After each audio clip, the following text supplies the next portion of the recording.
Za repliku se javio prvo gospodin Dragoš Kalajić, potom Božo Kovač i Zoran Ulović.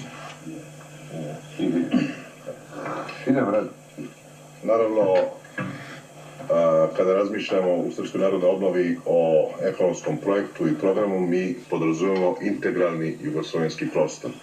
I drago mi je da su ove moje reči prethodno izazvale anacionalne i antinacionalne stranke, predstavnike antinacionalnih stranaka, premda je većina članova Liberalnog saveza, koliko smo mi videli, šiptarskog i muslimanskog porekla, ali opažamo tu protivrečnost između njihovog zalaganja za integrativne procese u evropskim dimenzijama, a s druge strane zatvaranje u odnosu same Jugoslavije.